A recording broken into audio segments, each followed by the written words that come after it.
नमस्कार स्टूडेंट्स।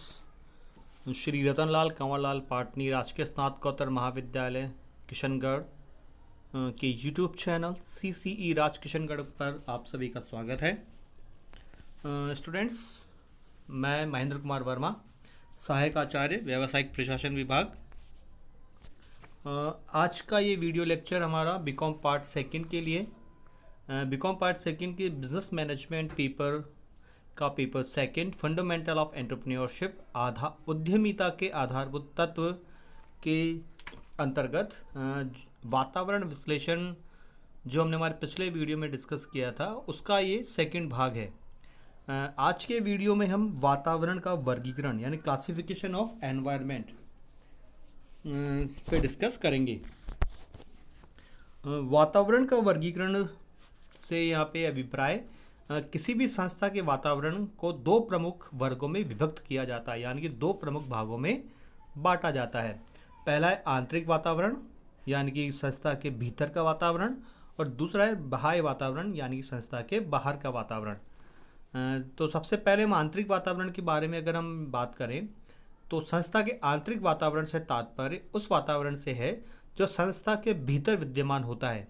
प्रत्येक संस्था अपने चार दीवारी और अपने परिसर के भीतर के वातावरण को आंतरिक वातावरण कहते हैं। यानी कि किसी भी संस्था का जो भीतर का जो वातावरण है जिस पर उसका पूर्ण रूप से कंट्रोल होता है उन्हें हम आंतरिक वातावरण कहते हैं।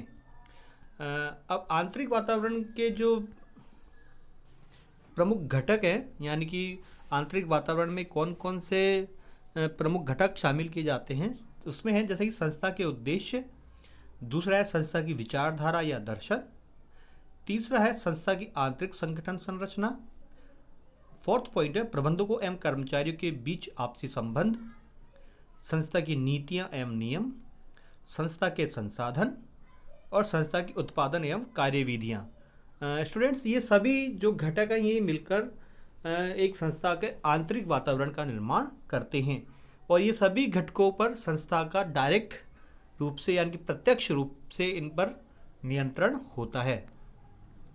अब अगर हम बाहर के वातावरण यानी कि बाह्य वातावरण की बात करें तो संस्था के बाहरी वातावरण या बाह्य वातावरण से तात्पर्य उसके अपने परिसर के बाहर विद्यमान कार्य वातावरण से है, या अगर हम दूसरे शब्द में बात करें जो संस्था के बाहर की परिस्थितियों से वातावरण बनता है उसे संस्था के बाह्य वातावरण के नाम से जाना जाता है।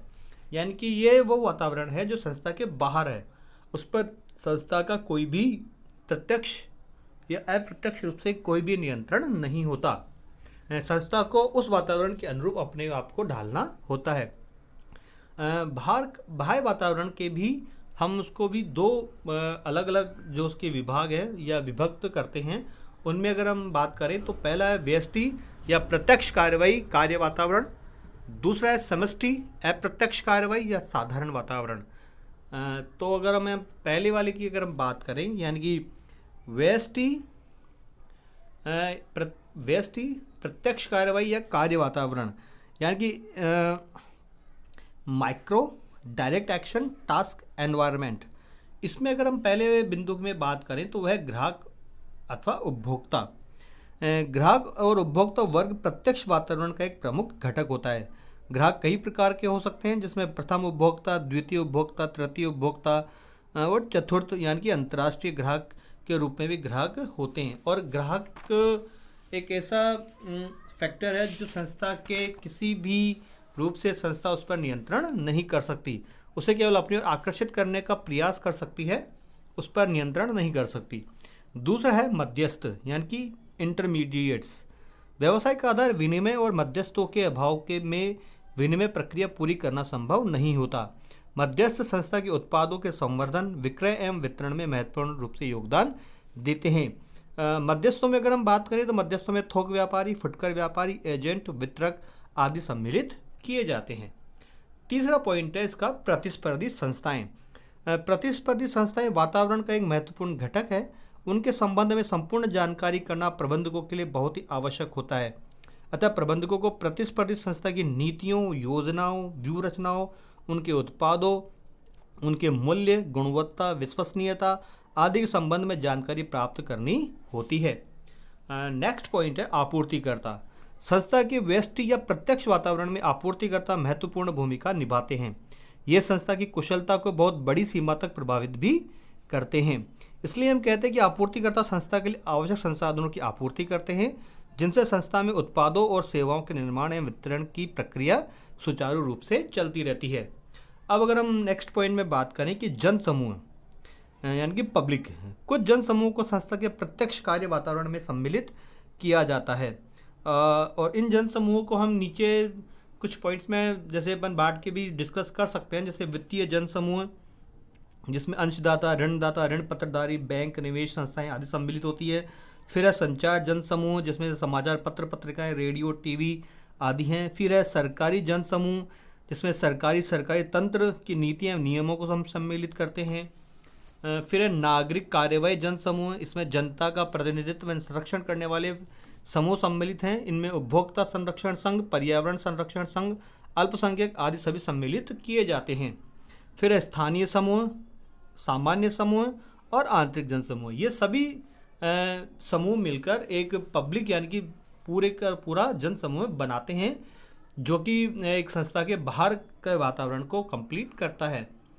अब अगर हम इसके सेकंड की जो बिंदु की हम बात करें, समष्टि या अप्रत्यक्ष कार्रवाई साधारण वातावरण यानी कि macro indirect action general environment. इसमें जो पहला जो उसका घटक है जिसमें हम बात करते हैं जननांकी या जनसांख्यिकी वातावरण एवं उसके घटक।